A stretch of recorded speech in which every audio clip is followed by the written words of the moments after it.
ओम नमो भगवते वासुदेवाय।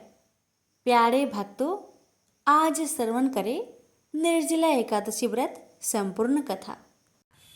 हिंदू धर्म में एकादशी व्रत का बहुत महत्व है। एकादशी का व्रत श्री हरि विष्णु भगवान को समर्पित है। ज्येष्ठ माह में पड़ने वाली निर्जला एकादशी का व्रत सभी एकादशी के व्रतों में सबसे कठिन माना जाता है। इस व्रत को बिना जल ग्रहण रखना होता है। निर्जला एकादशी का व्रत सभी एकादशी में महत्वपूर्ण होता है। इस दिन निर्जला एकादशी के व्रत को रखने से साल भर पड़ने वाली एकादशी के बराबर फल की प्राप्ति होती है।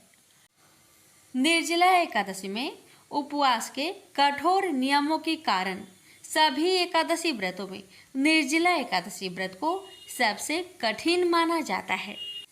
अगर आप साल में पड़ने वाली 24 एकादशी के व्रत नहीं रख पाते तो ज्येष्ठ माह में पड़ने वाली निर्जला एकादशी का व्रत रखने से आपको दूसरी सभी एकादशियों के बराबर लाभ मिलता है। इस व्रत में दान पुण्य का बहुत महत्व बताया गया है। घरे का दान इस एकादशी में जरूर करना चाहिए। अब आइए जानते हैं एकादशी व्रत की तिथि के बारे में। निर्जला एकादशी का व्रत 18 जून 2024 दिन मंगलवार को रखा जाएगा। एकादशी व्रत का पारण 19 जून दिन बुधवार की सुबह 5:24 से सुबह 7:28 के बीच किया जाएगा। अब आइए श्रवण करते हैं कथा। निर्जला एकादशी व्रत कथा। भीमसेन व्यास जी से कहने लगे, हे पितामह, भ्राता युधिष्ठिर, माता कुंती, द्रौपदी, अर्जुन, नकुल और सहदेव आदि सब एकादशी का व्रत करने को कहते हैं, परंतु महाराज मैं उनसे कहता हूँ कि भाई मैं भगवान की शक्ति पूजा आदि तो कर सकता हूँ, दान भी दे सकता हूँ, परंतु भोजन के बिना नहीं रह सकता। इस पर व्यास जी कहने लगे कि हे भीमसेन, यदि तुम नरक को बुरा और स्वर्ग को अच्छा समझते हो तो प्रति मास की दोनों एकादशियों को अन्न मत खाया करो। भीम कहने लगे कि हे पितामह, मैं तो पहले ही कह चुका हूँ कि मैं भूख सहन नहीं कर सकता। यदि वर्ष भर में कोई एक ही व्रत हो तो वह मैं रख सकता हूँ, क्योंकि मेरे पेट में वृक नाम वाली अग्नि है, सो मैं भोजन किए बिना नहीं रह सकता। भोजन करने से वह शांत रहती है, इसलिए पूरा उपवास तो क्या एक समय भी बिना भोजन किए रहना कठिन है। अतः आप मुझे कोई ऐसा व्रत बतलाइए जो वर्ष में केवल एक ही बार करना पड़े और मुझे स्वर्ग की प्राप्ति हो जाए। श्री व्यास जी कहने लगे कि हे पुत्र, बड़े बड़े ऋषियों ने बहुत शास्त्र आदि बनाए हैं जिनसे बिना धन के थोड़े परिश्रम से ही स्वर्ग की प्राप्ति हो सकती है। इसी प्रकार शास्त्रों में दोनों पक्षों की एकादशी का व्रत मुक्ति के लिए रखा जाता है। व्यास जी के वचन सुनकर भीमसेन नरक में जाने के नाम से भयभीत हो गए और कांप कर कहने लगे कि अब क्या करूं? मास में 2 व्रत तो मैं नहीं कर सकता, हाँ वर्ष में एक व्रत करने का प्रयत्न अवश्य कर सकता हूँ। अतः वर्ष में एक दिन व्रत करने से यदि मेरी मुक्ति हो जाए तो ऐसा कोई व्रत बतलाए। यह सुनकर व्यास जी कहने लगे कि वृषभ और मिथुन की संक्रांति के बीच ज्येष्ठ मास के शुक्ला पक्ष की जो एकादशी आती है उसका नाम निर्जला है। तुम उस एकादशी का व्रत करो। इस एकादशी के व्रत में स्नान और आचमन के सिवा जल वर्जित है। आचमन में 6 मासे से अधिक जल नहीं होना चाहिए, अन्यथा वह मद्यपान के सदृश हो जाता है। इस दिन भोजन नहीं करना चाहिए, क्योंकि भोजन करने से व्रत नष्ट हो जाता है। यदि एकादशी को सूर्योदय से लेकर द्वादशी के सूर्योदय तक जल ग्रहण ना करे तो उसे सारी एकादशियों के व्रत का फल प्राप्त होता है। द्वादशी को सूर्योदय से पहले उठकर स्नान आदि करके ब्राह्मणों को दान आदि देना चाहिए। इसके पश्चात भूखे और सतपात्र ब्राह्मण को भोजन कराकर फिर आप भोजन कर लेना चाहिए। इसका फल पूरे 1 वर्ष की संपूर्ण एकादशियों के बराबर होता है। व्यास जी कहने लगे कि हे भीमसेन, यह मुझको स्वयं भगवान ने बताया है। इस एकादशी का पुण्य समस्त तीर्थों और दानों से अधिक है। केवल एक दिन मनुष्य निर्जल रहने से पापों से मुक्त हो जाता है। जो मनुष्य निर्जला एकादशी का व्रत करते हैं उसकी मृत्यु के समय यमदूत आकर नहीं घेरते, वरन भगवान के पार्षद उसे पुष्पक विमान में बैठाकर स्वर्ग को ले जाते हैं। अतः संसार में सबसे श्रेष्ठ निर्जला एकादशी का व्रत है, इसलिए यत्न के साथ इस व्रत को करना चाहिए। इस दिन ओम नमो भगवते वासुदेवाय मंत्र का उच्चारण करना चाहिए और गौदान करना चाहिए। इस प्रकार व्यास जी के आज्ञा अनुसार भीमसेन ने इस व्रत को किया, इसलिए इस एकादशी को भीमसेनी या पांडव एकादशी भी कहते हैं। निर्जला एकादशी व्रत करने से पूर्व भगवान से प्रार्थना करें कि हे भगवान, आज मैं निर्जला व्रत करता हूँ, दूसरे दिन भोजन करूँगा। मैं इस व्रत को श्रद्धा पूर्वक करूँगा, अतः आपकी कृपा से मेरे सब पाप नष्ट हो जाए। इस दिन जल से भरा हुआ एक घड़ा वस्त्र से ढककर स्वर्ण सहित दान करना चाहिए। जो मनुष्य इस व्रत को करते हैं उसको करोड़ फल सोने के दान का फल मिलता है, और जो इस दिन यागादित करते हैं उनका फल तो वर्णन ही नहीं किया जा सकता। इस एकादशी के व्रत से मनुष्य विष्णु लोक को प्राप्त होता है। जो मनुष्य इस दिन अन्न खाते हैं वो चांडाल के समान है, वे अंत में नरक में जाते हैं। जिसने निर्जला एकादशी का व्रत किया है वह चाहे ब्रह्म हत्यारा हो, मद्यपान करता हो, चोरी की हो या गुरु के साथ देश किया हो, मगर इस व्रत के प्रभाव से स्वर्ग जाता है। हे कुंती पुत्र, जो पुरुष या स्त्री श्रद्धा पूर्वक इस व्रत को करते हैं उन्हें अग्रलिखित कर्म करने चाहिए। प्रथम भगवान का पूजन, फिर गौदान, ब्राह्मणों को मिष्टान व दक्षिणा देनी चाहिए तथा जल से भरे कलश का दान अवश्य करना चाहिए। निर्जला के दिन अन्य वस्त्र, उपहान आदि का दान भी करना चाहिए। जो मनुष्य भक्ति पूर्वक इस कथा को पढ़ते या सुनते हैं उन्हें निश्चय ही स्वर्ग की प्राप्ति होती है। प्रेम से बोलिए लक्ष्मी नारायण की जय। राजा अमरीश भगवान श्री हरि के परम भक्त थे। वे पृथ्वी के 7 द्वीप, अचल संपत्ति और अतुल ऐश्वर्य के शासक होने पर भी इन्हें सपने तुल्य समझते थे, क्योंकि वे जानते थे कि जिस धन वैभव के लोभ में पड़कर मनुष्य घोर नरक में जाता है वह केवल 4 दिन की चांदनी है। राजा अमरीश का भगवान श्री कृष्ण में और उनके प्रेमी साधुओं में परम प्रेम था। उन्होंने अपने मन को श्री कृष्ण के चरणों में, वाणी को भगवान के गुणों का गान करने में, हाथों को श्री हरि के मंदिर मार्जन में और अपने कानों को भगवान की मंगलमयी कथा के श्रवण में लगा रखा था। उन्होंने अपने नेत्रों को श्री हरि की विग्रह व मंदिरों के दर्शन में, नासिका को उनके चरण कमलों पर चढ़ी श्रीमती तुलसी की दिव्य गंध में और जीवा को भगवान के प्रति अर्पित नैवेद्य प्रसाद में संलग्न कर दिया था। राजा अमरीश के पैर भगवान के क्षेत्र आदि की पैदल यात्रा करने में ही लगे रहते और वे सिर से भगवान श्री कृष्ण के चरण कमलों की वंदना किया करते थे। इस प्रकार उन्होंने अपने सारे कर्म यज्ञ पुरुष इंद्रियातीत भगवान के प्रति उन्हें सर्वोत्तम एवं सर्वरूप समझकर समर्पित कर दिए थे और भागवत भक्त ब्राह्मणों की आज्ञा अनुसार वे इस पृथ्वी का शासक करते थे।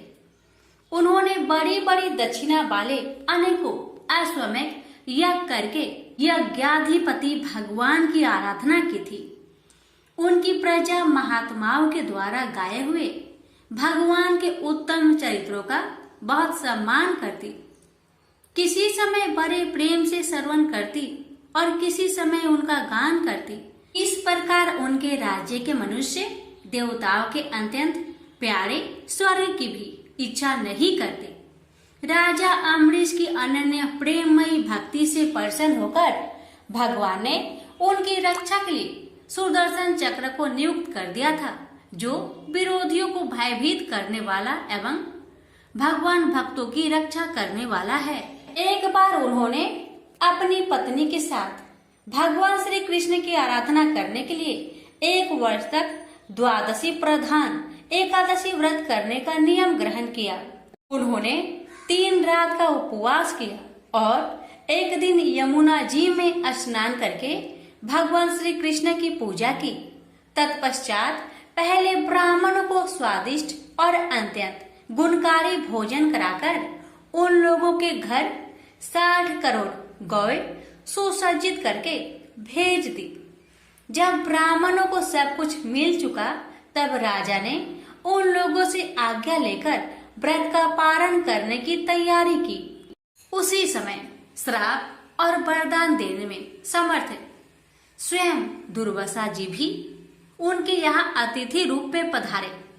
राजा अम्बरीश उन्हें देखते ही उठकर खड़े हो गए, आसन देकर बैठाया और विविध सामग्रियों से उनके चरणों में प्रणाम करके भोजन के लिए प्रार्थना की। दुर्वासा जी ने राजा अम्बरीश की प्रार्थना स्वीकार कर ली और इसके बाद आवश्यक कर्मों से निवृत्त होने के लिए वे नदी तट पर चले गए।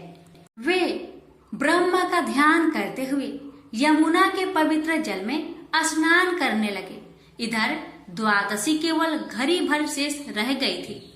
धर्मज्ञ अम्बरीश ने धर्म संकट में पड़कर ब्राह्मणों के साथ परामर्श किया।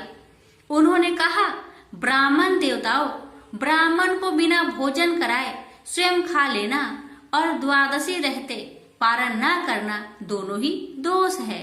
इसलिए इस समय जैसा करने से मेरी भलाई हो और मुझे पाप न लगे, ऐसा काम करना चाहिए।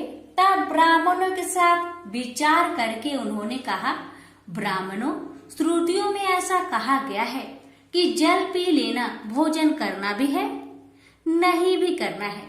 इसलिए इस समय केवल जल से पारण किए लेता हूँ। ऐसा निश्चय करके मन ही मन भगवान का चिंतन करते हुए राजश्री अम्बरीश ने जल पी लिया और फिर दुर्वासा जी के आने की राह देखने लगे। दुर्वासा जी आवश्यक कर्मों से निवृत्त होकर यमुना तट से लौट आए। जब राजा ने आगे बढ़कर उनका अभिनंदन किया, तब उन्होंने अनुमान से ही समझ लिया कि राजा ने पारण कर लिया है। उस समय दुर्वासा जी बहुत भूखे थे। वे क्रोध से थर थर कांपने लगे। उन्होंने हाथ जोड़कर खड़े अम्बरीश से डट कर कहा, आओ देखो तो सही, यह कितना क्रूर है। यह धन के मद में मतवाला हो रहा है। भगवान की भक्ति तो इसे छू तक नहीं गई और यह अपने को बड़ा समर्थ मानता है। आज इसने धर्म का उल्लंघन करके बड़ा अन्याय किया है। मैं इसका अतिथि होकर आया हूँ, किंतु फिर भी मुझे खिलाए बिना ही इसने खा लिया। अच्छा देख, तुझे अभी इसका फल चखाता हूँ। यो कहते कहते वे क्रोध से जल उठे।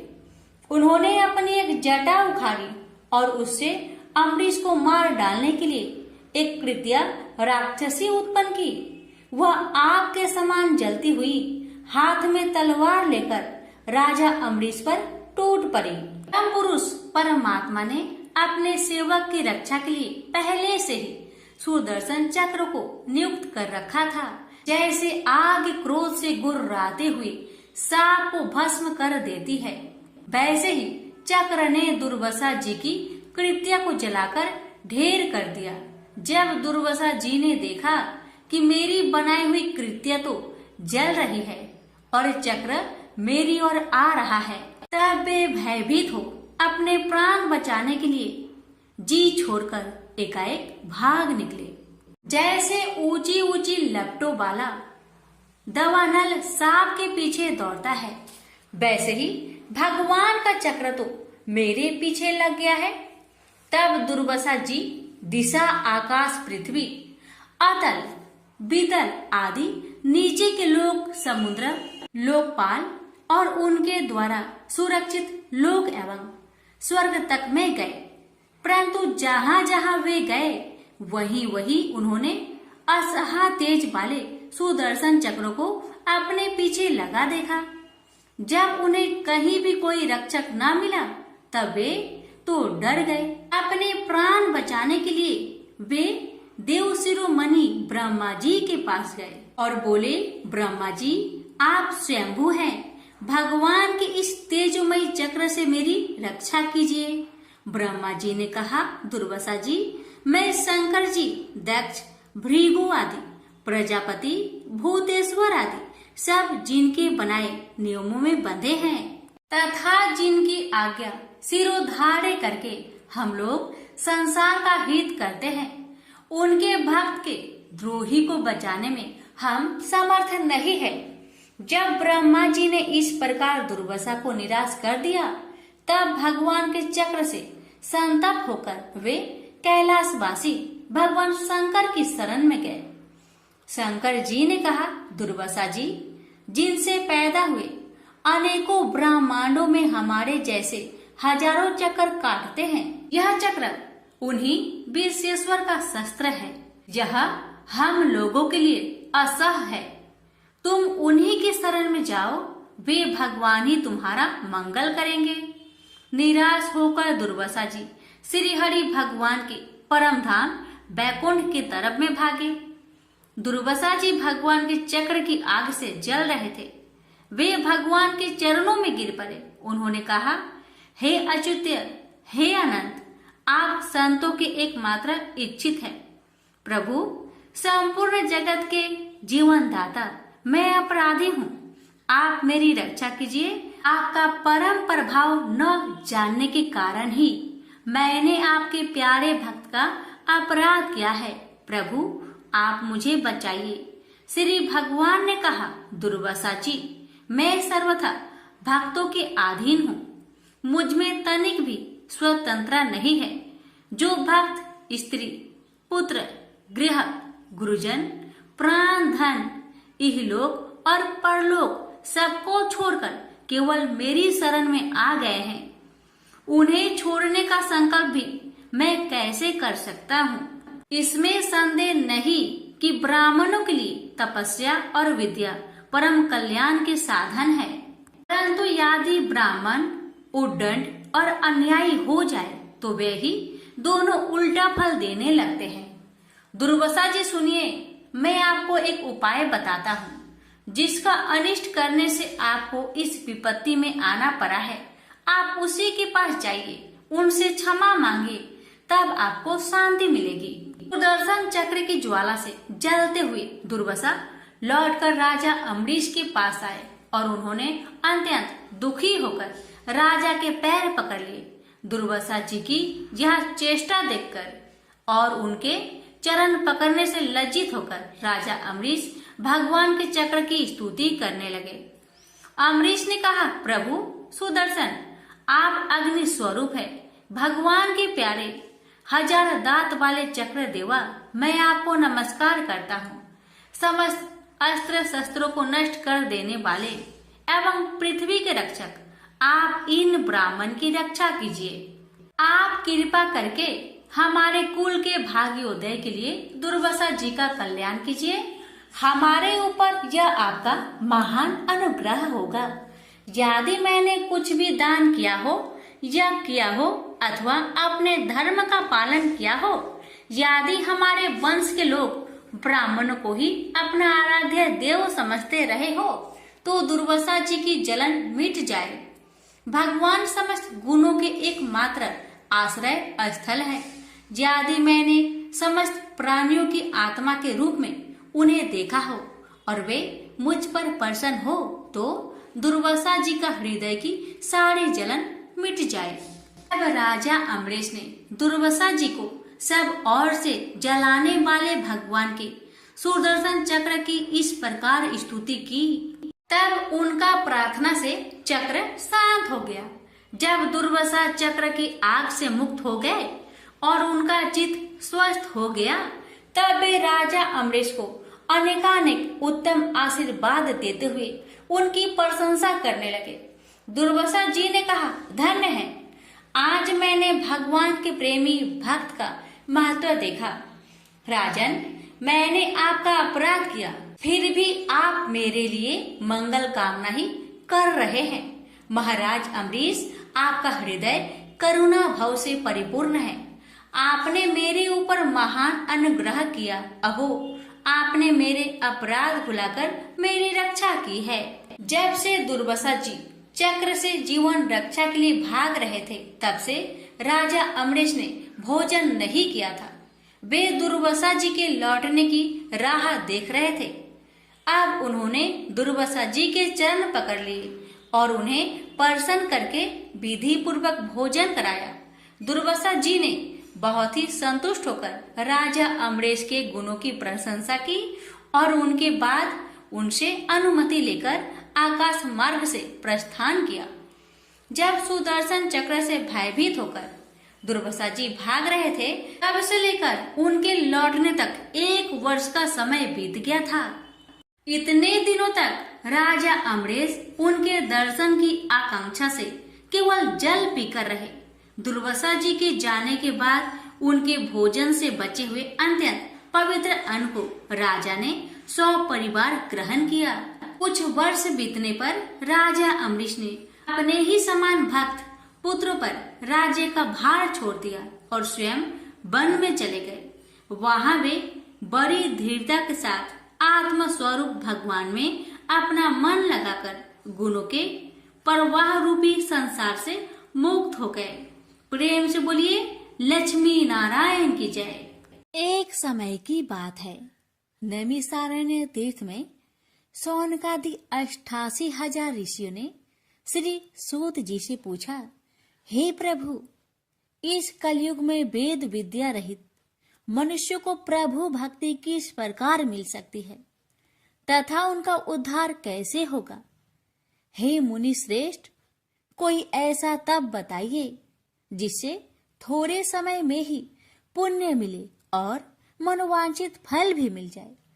इस प्रकार की कथा सुनने की हम इच्छा रखते हैं। सर्व शास्त्रों के ज्ञाता सूत जी बोले, हे वैष्णवों, मैं पूज्य आप सभी ने प्राणियों के हित की बात पूछी है, इसलिए मैं एक श्रेष्ठ व्रत को आप लोगों को बतलाऊंगा, जिसे नारद जी ने लक्ष्मी नारायण जी से पूछा था और लक्ष्मीपति ने मुनि श्रेष्ठ नारद जी से कहा था। आप सब इसे ध्यान से सुनिए। एक समय की बात है, योगीराज नारद जी दूसरों के हित की इच्छा लिए अनेकों लोकों में घूमते हुए मृत्यु लोक में आ पहुंचे। यहाँ उन्होंने अनेक योनियों में जन्मे प्राय सभी मनुष्यों को अपने कर्मों द्वारा अनेकों दुख से पीड़ित देखा। उनका दुख देख नारद जी सोचने लगे कि कैसा यत्न किया जाए इसके करने से निश्चित रूप से मानव के दुखों का अंत हो जाए। इसी विचार पर मनन करते हुए वह विष्णु लोक में गए।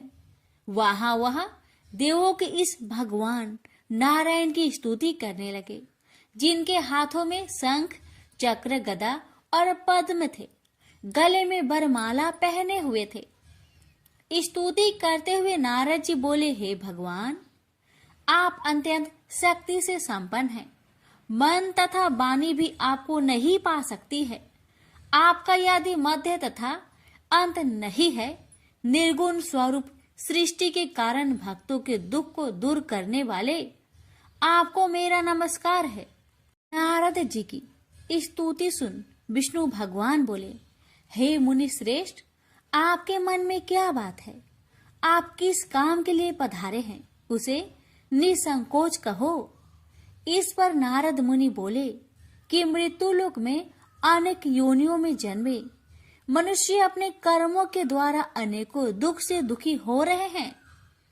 हे नाथ, आप मुझ पर दया रखते हैं तो बताइए कि वो मनुष्य थोड़े प्रयास से ही अपने दुखों से कैसे छुटकारा पा सकते हैं। श्री हरि बोले, हे नारद, मनुष्य की भलाई के लिए तुमने बहुत ही अच्छी बात पूछी है, जिसके करने से मनुष्य मोह से छूट जाता है। वह बात मैं कहता हूँ, उसे सुनो। स्वर्ग लोक व मृत्यु लोक दोनों में एक दुर्लभ उत्तम व्रत है जो पुण्य देने वाला है। आज प्रेम वश होकर मैं उसे तुमसे कहता हूँ। श्री सत्यनारायण भगवान का यह व्रत अच्छी तरह विधान पूर्वक करके मनुष्य तुरंत ही यहाँ सुख भोग कर मरने पर मोक्ष पाता है। श्री हरि के वचन सुन नारद जी बोले कि उस व्रत का फल क्या है और उसका विधान क्या है। यह व्रत किसने किया था, इस व्रत को किस दिन करना चाहिए, सभी कुछ विस्तार से बताए। नारद की बात सुनकर श्री हरि बोले, दुख व शोक को दूर करने वाला यह व्रत सभी स्थानों पर विजय दिलाने वाला है। मानव को भक्ति व श्रद्धा के साथ शाम को श्री सत्यनारायण की पूजा धर्म में परायण होकर ब्राह्मणों व बंधुओं के साथ करनी चाहिए। भक्ति भाव से ही नैवेद्य केले का फल, घी, दूध और गेहूं का आटा सवाया ले। गेहूं के स्थान पर साठी का आटा, शक्कर तथा गुड़ लेकर वह सभी भक्षण योग्य पदार्थों को मिलाकर भगवान का भोग लगाए। ब्राह्मणों सहित बंधु बांधवों को भी भोजन कराए। उसके बाद स्वयं भोजन करे और भजन कीर्तन के साथ भगवान की भक्ति में लीन हो जाए। इस तरह से सत्यनारायण भगवान का यह व्रत करने पर मनुष्य की सारी इच्छाएं निश्चित रूप से ही पूरी होती है। इस कली काल अर्थात कलयुग में मृत्यु लोक में मोक्ष का यही एक सरल उपाय है। इति श्री सत्यनारायण व्रत कथा प्रथम अध्याय संपूर्ण। श्रीमन नारायणे नारायणे नारायण, भज मन नारायणे नारायणे नारायण। श्री सत्यनारायण भगवान की जय। सूत जी बोले, हे ऋषियों, जिसने पहले समय में इस व्रत को किया था उसका इतिहास कहता हूँ, ध्यान से सुनो। सुंदर काशीपुरी नगरी में एक अत्यंत निर्धन ब्राह्मण रहता था। भूख प्यास से परेशान हुआ धरती पर घूमता रहता था। ब्राह्मणों से प्रेम करने वाले भगवान ने एक दिन ब्राह्मण का भेष धारण कर उसके पास जाकर पूछा, हे ब्रीप, नित्य दुखी होकर तुम पृथ्वी पर क्यों घूमते हो? दीन ब्राह्मण बोला, मैं निर्धन ब्राह्मण हूँ, भिक्षा के लिए धरती पर घूमता हूँ। हे भगवान, यदि आप इसका कोई उपाय जानते हो तो बताइए। वृद्ध ब्राह्मण कहता है कि सत्यनारायण भगवान मनोवांछित फल देने वाले हैं, इसलिए तुम उनका पूजन करो। इसे करने से मनुष्य सभी दुखों से मुक्त हो जाता है। वृद्ध ब्राह्मण बनकर आए सत्यनारायण भगवान उस निर्धन ब्राह्मण को व्रत का सारा विधान बताकर अंतर्ध्यान हो गए। मन ही मन सोचने लगा कि जिस व्रत को वृद्ध ब्राह्मण करने को कह गया है मैं उसे जरूर करूंगा। यह निश्चय करने के बाद उसे रात में नींद नहीं आई। वह सवेरे उठकर सत्यनारायण भगवान के व्रत का निश्चय कर भिक्षा के लिए चला गया। उस दिन निर्धन ब्राह्मण को भिक्षा में बहुत धन मिला, जिससे उसने बंधु बांधवों के साथ मिलकर श्री सत्यनारायण भगवान का व्रत संपन्न किया। भगवान सत्यनारायण का व्रत संपन्न करने के बाद वह निर्धन ब्राह्मण सभी दुखों से छूट गया और अनेक प्रकार की संपत्तियों से युक्त हो गया। उसी समय से यह ब्राह्मण हर माह इस व्रत को करने लगा। इस तरह से सत्यनारायण भगवान के व्रत को जो भी मनुष्य करेगा वह सभी प्रकार के पापों से छूटकर मोक्ष को प्राप्त होगा। जो मनुष्य इस व्रत को करेगा वह भी सभी दुखों से मुक्त हो जाएगा। सूत जी बोले कि इस तरह से नारद जी से नारायण जी का कहा हुआ श्री सत्यनारायण व्रत को मैंने तुमसे कहा। हे ब्रीपो, मैं अब और क्या कहूँ?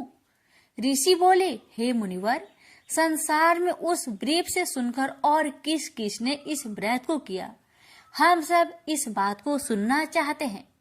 इसके लिए हमारे मन में श्रद्धा का भाव है। सूत जी बोले, हे मुनियों, जिसने इस व्रत को किया है वह सब सुनो। एक समय वही ब्रीफ धन व ऐश्वर्य के अनुसार अपने बंधु बांधवों के साथ इस व्रत को करने को तैयार हुआ। उसी समय एक लकड़ी बेचने वाला बूढ़ा आदमी आया और लकड़ियां बाहर रखकर अंदर ब्राह्मण के घर में गया। प्यास से दुखी वह लकड़हारा उनको व्रत करते देख ब्रीफ को नमस्कार कर पूछने लगा कि आप यह क्या कर रहे हैं तथा इसे करने से क्या फल मिलेगा, कृपया मुझे भी बताइए। ब्राह्मण ने कहा कि सब मनोकामनाओं को पूरा करने वाला यह सत्यनारायण भगवान का व्रत है।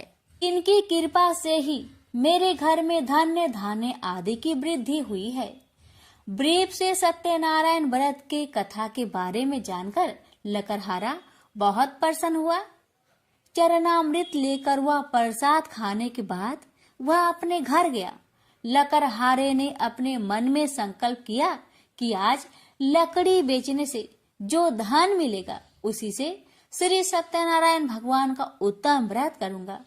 मन में इस विचार को ले बूढ़ा आदमी सिर पर लकड़ियां रख उस नगर में बेचने गया जहां धनी लोग ज्यादा रहते थे।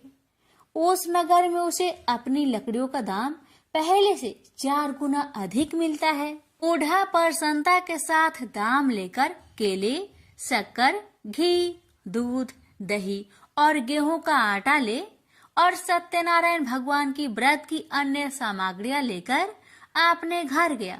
वहां उसने अपने बंधु बांधवों को बुलाकर विधि विधान से सत्यनारायण भगवान का पूजन और व्रत किया। इस व्रत के प्रभाव से वह बूढ़ा लकड़हारा धन पुत्र आदि से युक्त होकर संसार के समस्त सुख भोग अंत काल में बैकुंठ धाम को चला गया। इति श्री सत्यनारायण व्रत कथा 2 अध्याय संपूर्ण। श्रीमन नारायण नारायण नारायण भज मन नारायण नारायण नारायण। श्री सत्यनारायण भगवान की जय। सूत जी बोले, हे श्रेष्ठ मुनियों, अब आगे की कथा कहता हूँ। पहले समय में उल्कामुख नाम का एक बुद्धिमान राजा था। वह सत्य वक्ता और जितेंद्रिय था। प्रतिदिन देव स्थानों पर जाता और निर्धनों को धन देकर उनके कष्ट दूर करता था। उसकी पत्नी कमल के समान मुख वाली तथा सती साध्वी थी। भद्रशिला नदी के तट पर उन दोनों ने श्री सत्यनारायण भगवान का व्रत किया। उसी समय साधु नाम का एक वैश्य आया। उसके पास व्यापार करने के लिए बहुत सा धन भी था। राजा को व्रत करते देखकर वह विनय के साथ पूछने लगा, हे राजन, भक्ति भाव से पूर्ण होकर आप यह क्या कर रहे हैं? मैं सुनने की इच्छा रखता हूँ, तो आप मुझे बताए। राजा बोले, हे साधु, अपने बंधु बांधवों के साथ पुत्र आदि की प्राप्ति के लिए एक महाशक्तिमान श्री सत्यनारायण भगवान का व्रत व पूजन कर रहा हूँ। राजा के वचन सुन साधु आदर से बोला, हे राजन, मुझे इस व्रत का सारा विधान कहिए। आपके कथा अनुसार मैं भी इस व्रत को करूंगा। मेरी भी संतान नहीं है और इस व्रत को करने से निश्चित रूप से मुझे संतान की प्राप्ति होगी। राजा से व्रत का सारा विधान सुनकर व्यापार से निवृत्त हो वह अपने घर गया। साधु वैश्य ने अपनी पत्नी को संतान देने वाले इस व्रत का वर्णन कह सुनाया और कहा कि जब मेरी संतान होगी तब मैं इस व्रत को करूंगा। साधु ने इस तरह के वचन अपनी पत्नी लीलावती से कहे। एक दिन लीलावती पति के साथ आनंदित हो सांसारिक धर्म में प्रवृत्त होकर सत्यनारायण भगवान की कृपा से गर्भवती हो गई। 10वें महीने में उसके गर्भ से एक सुंदर कन्या ने जन्म लिया। दिनों दिन वह ऐसे बढ़ने लगी जैसे कि शुक्ला पक्ष का चंद्रमा बढ़ता है। माता पिता ने अपनी कन्या का नाम कलावती रखा। एक दिन लीलावती ने मीठे शब्दों में अपने पति को याद दिलाया कि आपने सत्यनारायण भगवान के जिस व्रत को करने का संकल्प किया था उसे करने का समय आ गया है, आप इस व्रत को करिए। साधु बोला कि हे प्रिय, इस व्रत को मैं उसके विवाह पर करूंगा। इस प्रकार अपनी पत्नी को अवशासन देकर वह नगर को चला गया। कलावती पिता के घर में रह वृद्धि को प्राप्त हो गई। साधु ने एक बार नगर में अपनी कन्या को सखियों के साथ देखा तो तुरंत ही दूत को बुलवाया और कहा कि मेरी कन्या की योग वर देखकर आओ। साधु की बात सुनकर दूत कंचन नगर में पहुंचा और वहां देखभाल कर लड़की के सुयोग बनिक पुत्र को ले आया। सुयोग लड़के को देख साधु ने बंधु बांधवों को बुलाकर अपनी पुत्री का विवाह कर दिया। लेकिन दुर्भाग्य की बात ये कि साधु ने अभी भी श्री सत्यनारायण भगवान का व्रत नहीं किया। इस पर श्री भगवान क्रोधित हो गए और श्राप दिया कि साधु को अत्यधिक दुख मिले। अपने कार्य में कुशल साधु बनिया जमाई को लेकर समुद्र के पास स्थित होकर रत्नासारपुर नगर में गया। वहां जाकर दामाद ससुर दोनों मिलकर चंद्रकेतु राजा के नगर में व्यापार करने लगे। एक दिन भगवान सत्यनारायण की माया से एक चोर राजा का धन चुराकर भाग रहा था। उसने राजा के सिपाहियों को अपना पीछा करते देख चुराया हुआ धन वहां रख दिया जहां साधु अपने जमाई के साथ ठहरा हुआ था। राजा के सिपाहियों ने साधु वैश्या के पास राजा का धन पड़ा देखा तो वह ससुर जमाई दोनों को बांधकर प्रसन्नता से राजा के पास ले गए और कहा कि उन दोनों चोरों को हम पकड़ लाए हैं, आप आगे की कार्रवाई की आज्ञा दे। राजा की आज्ञा से उन दोनों को कठिन कारावास में डाल दिया गया और उनका सारा धन भी उनसे छीन लिया गया। श्री सत्यनारायण भगवान के शराप से साधु की पत्नी भी बहुत दुखी हुई। घर में जो धन रखा था उसे चोर चुरा ले गए। शारीरिक तथा मानसिक पीड़ा व भूख प्यास से अति दुखी हो अन्न की चिंता में कालावती के ब्राह्मण के घर गई। वहां उसने श्री सत्यनारायण भगवान का व्रत होते देखा। फिर कथा भी सुनी। वह प्रसाद ग्रहण कर वह रात को घर वापस आई। माता ने कलावती से पूछा कि हे पुत्री, अब तक तुम कहाँ थी, तेरे मन में क्या है? कलावती ने अपने माता से कहा, हे माता, मैंने एक ब्राह्मण के घर में श्री सत्यनारायण भगवान का व्रत देखा है। कन्या के वचन सुन लीलावती भगवान की पूजन की तैयारी करने लगी। लीलावती ने परिवार व बंधुओं सहित सत्यनारायण भगवान का पूजन किया और उनसे वर मांगा कि मेरे पति तथा जमाई शीघ्र घर आ जाए। साथ ही यह भी प्रार्थना की कि हम सबका अपराध क्षमा करे। श्री सत्यनारायण भगवान इस व्रत से संतुष्ट हो गए और राजा चंद्रकेतु को सपने में दर्शन दे कहा कि हे राजन, तुम उन दोनों वेश्या को छोड़ दो और तुमने उनका जो धन लिया है उसे वापस कर दो। अगर ऐसा नहीं किया तो मैं तुम्हारा धन, राज्य व संतान सभी को नष्ट कर दूंगा। राजा को यह सब कहकर वह अंतर्ध्यान हो गए। अतः काल सभा में राजा ने अपना सपना सुनाया। फिर बोले कि बानिक पुत्र को कैद से मुक्त कर सभा में लाओ। दोनों ने आते ही राजा को प्रणाम किया। राजा मीठी बानी से बोला, हे महानुभावो, भाग्यवश ऐसा कठिन दुख तुम्हें प्राप्त हुआ है, लेकिन अब तुम्हें कोई भय नहीं है। ऐसा कह राजा ने उन दोनों को नए वस्त्र भूषण भी पहनाए और जितना धन उनका लिया था उससे 2 गुना धन वापस कर दिया। दोनों वेश्या अपने घर को चल दिए। श्री सत्यनारायण व्रत कथा का 3रा अध्याय संपूर्ण। श्रीमन नारायण नारायण नारायण, भज मन नारायण नारायण नारायण। श्री सत्यनारायण भगवान की जय। सूत जी बोले, वैश्या ने मंगलाचार कर अपनी यात्रा आरंभ की। और अपने नगर की ओर चल दिया। उसके थोड़ी दूर जाने पर एक दंड भेषधारी श्री सत्यनारायण ने उनसे पूछा, हे साधु, तेरी नाव में क्या है? अभिमानी बानिक हंसता हुआ बोला, हे दंडी, आप क्यों पूछते हो? क्या धन लेने की इच्छा है?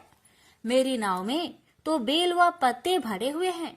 वैश्य के कठोर वचन सुन भगवान बोले, तुम्हारा वचन सत्य हो। दंडी ऐसे वचन कहे वहां से दूर चले गए। कुछ दूर जाकर समुद्र के किनारे बैठ गए। दंडी के जाने के बाद साधु वैश्य ने नित्य क्रिया के पश्चात नाव को ऊंची उठते देखकर अचंभा माना और नाव में बेल पत्ते आदि देख वह मूर्छित हो जमीन पर गिर पड़ा। मूर्छा खोलने पर वह अत्यंत शोक में डूब गया। तब उसका दामाद बोला कि आप शोक ना मनाए, यह दंडी का श्राप है, इसलिए हमें उनकी शरण में जाना चाहिए, तभी हमारी मनोकामना पूरी होगी। दामाद की बात सुनकर वह दंडी के पास पहुंचा और अत्यंत भक्ति भाव नमस्कार करके बोला, मैंने आपसे जो असत्य वचन कहे थे उनके लिए मुझे क्षमा दे। ऐसा कहकर महान शोकातुर हो रोने लगा। दंडी भगवान बोले, हे बानिक पुत्र, मेरी आज्ञा से बार बार तुम्हें दुख प्राप्त हुआ है, तू मेरी पूजा से विमुख हुआ। साधु बोला, हे भगवान, आपकी माया से ब्रह्मा आदि देवता भी आपके रूप को नहीं जानते, तब मैं अज्ञानी कैसे जान सकता हूँ? आप प्रसन्न होइए, अब मैं सामर्थ्य के अनुसार आपकी पूजा करूंगा। मेरी रक्षा करो और पहले के समान नौका में धन भर दो।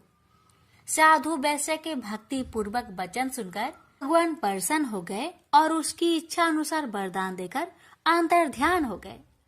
ससुर जमाई जब नाव पर आए तो नाव धन से भरी हुई थी। फिर वही अपने अन्य साथियों के साथ सत्यनारायण भगवान का पूजन कर अपने नगर को चल दिए। जब नगर के नजदीक पहुंचे तो दूत को घर पर खबर करने के लिए भेज दिया। दूत साधु की पत्नी को प्रणाम कर कहता है कि मालिक अपने दामाद सहित नगर के निकट आ गए हैं। दूत की बात सुन साधु की पत्नी लीलावती ने बड़े हर्ष के साथ सत्यनारायण भगवान का पूजन कर अपनी पुत्री कलावती से कहा कि मैं अपने पति के दर्शन को जाती हूँ, तो कार्य पूर्ण कर शीघ्र आ जाना। माता के ऐसे वचन सुन कलावती जल्दी में प्रसाद छोड़ अपने पति के पास चली गई। प्रसाद की अवज्ञा के कारण श्री सत्यनारायण भगवान रुष्ट हो गए और नाव सहित उसके पति को पानी में डुबो दिए। कलावती अपने पति को वहां ना पाकर रोती हुई जमीन पर गिर गई। नौका को डूबा हुआ देख वह कन्या को रोता देख साधु दुखी होकर बोला कि हे प्रभु, मुझसे तथा मेरे परिवार से जो भूल हुई है उसे क्षमा करे। साधु के दीन वचन सुनकर श्री सत्यनारायण भगवान प्रसन्न हो गए और आकाशवाणी हुई, हे साधु, तेरी कन्या मेरे प्रसाद को छोड़कर आई है, इसलिए उसका पति अदृश्य हो गया है। यदि वह घर जाकर प्रसाद खाकर लौटती है तो इसे उसका पति अवश्य मिलेगा। ऐसी आकाशवाणी सुन कलावती घर पहुंचकर प्रसाद खाती है और फिर आकर अपने पति के दर्शन करती है। उसके बाद साधु अपने बंधु बांधवों सहित श्री सत्यनारायण भगवान का विधि विधान से पूजन करता है। इस लोक का सुख भोग वह अंत में स्वर्ग जाता है। इति श्री सत्यनारायण व्रत कथा चतुर्थ अध्याय संपूर्ण। श्रीमन नारायणे नारायणे नारायणे भज मन नारायणे नारायणे नारायण। श्री सत्यनारायण भगवान की जय। श्री सूत जी बोले, हे ऋषियों, मैं और भी एक कथा सुनाता हूँ, उसे भी ध्यान पूर्वक सुनो। प्रजा पालन में लीन तुंगध्वज नाम का एक राजा था। उसने भी भगवान का प्रसाद त्याग कर बहुत ही दुख प्राप्त किया। एक बार वन में जाकर वन्य पशुओं को मारकर वह बर के पेड़ के नीचे आया। वहां उसने ग्वालों को भक्ति भाव से अपने बंधुओं सहित सत्यनारायण भगवान का पूजन करते देखा। अभिमान बस राजा ने उन्हें देखकर भी पूजा स्थान में नहीं गया, न ही उसने भगवान को नमस्कार किया। ग्वालों ने राजा को प्रसाद दिया, लेकिन उसने वह प्रसाद नहीं खाया और प्रसाद को वहीं छोड़कर वह अपने नगर को चला गया। जब वह नगर में पहुंचा तो वहां सब कुछ तहस नहस हुआ पाया, तो वह शीघ्र ही समझ गया कि यह सब भगवान ने ही किया है। वह दोबारा ग्वालों के पास पहुंचा और विधि पूर्वक पूजा कर प्रसाद खाया, तो श्री सत्यनारायण भगवान की कृपा से सब कुछ पहले जैसा हो गया। दीर्घ काल तक सुख भोगने के बाद मरोना उपरांत उसे स्वर्गलोक की प्राप्ति हुई। तो मनुष्य परम दुर्लभ इस व्रत को करेगा तो भगवान सत्यनारायण की अनुकंपा से उसे धन्य धान्य की प्राप्ति होगी। निर्धन धनी हो जाता है और भय मुक्त हो जीवन जीता है। संतानहीन मनुष्य को संतान सुख मिलता है और सारे मनोरथ पूर्ण होने पर मानव अंत काल में वैकुंठ धाम को जाता है। सूत जी बोले, जिन्होंने पहले इस व्रत को किया है, अब उनके दूसरे जन्म की कथा कहता हूँ। वृद्ध संतानंद ब्राह्मण ने सुदामा का जन्म लेकर मोक्ष की प्राप्ति की। लकरहारे ने अगले जन्म में निषाद बनकर मोक्ष प्राप्त किया। उल्का मुख नाम का राजा दशरथ होकर बैकुंठ को गए। साधु नाम के वैश्य ने मोर ध्वज बनकर अपने पुत्र को आरे से चीरकर मोक्ष पाया। महाराज तुंग ध्वज ने स्वयंभू होकर भगवान में भक्ति युक्त हो कर्म कर मोक्ष पाया। श्री सत्यनारायण व्रत कथा का 5वां अध्याय संपूर्ण हुआ। श्रीमन नारायण नारायण नारायण, भज मन नारायण नारायण नारायण। श्री सत्यनारायण भगवान की जय। ओम जय एकादशी, जय एकादशी, जय एकादशी माता। विष्णु पूजा व्रत को धारण कर शक्ति मुक्ति पाता। ओम जय एकादशी माता, तेरे नाम गिनाऊं देवी भक्ति प्रदान करने। गण गौरव की देनी माता शास्त्रों में बरनी।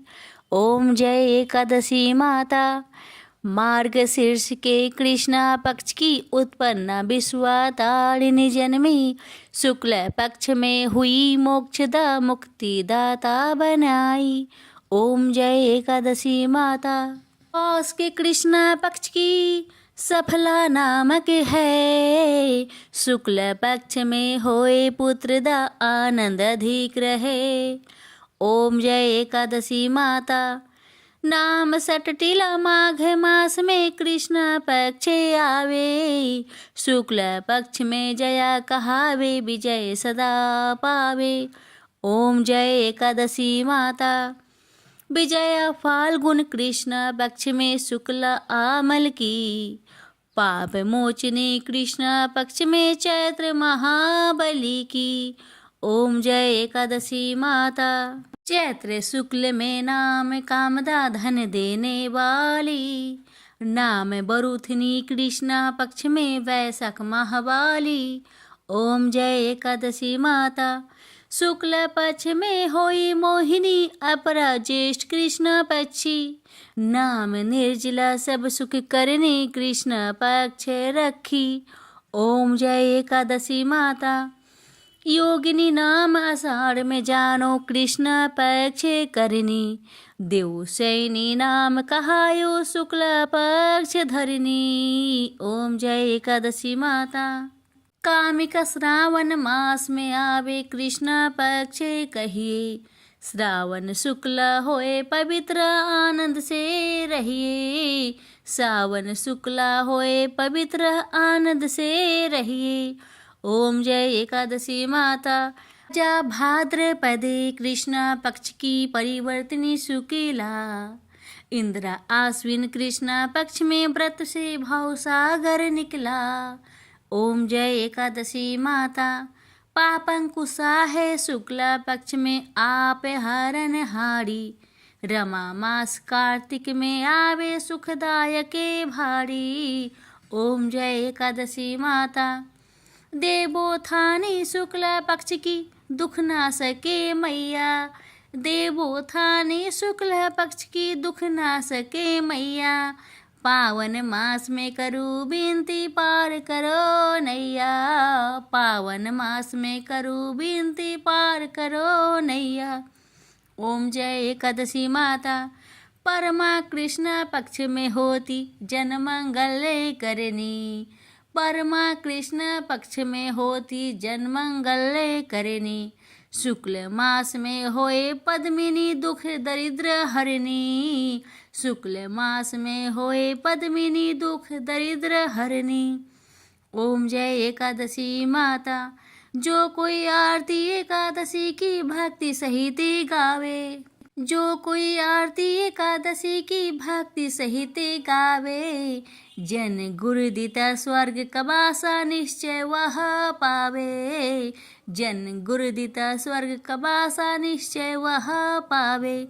ओम जय एकादशी माता, जय एकादशी माता, प्रेम से बोलिए एकादशी माता की जय।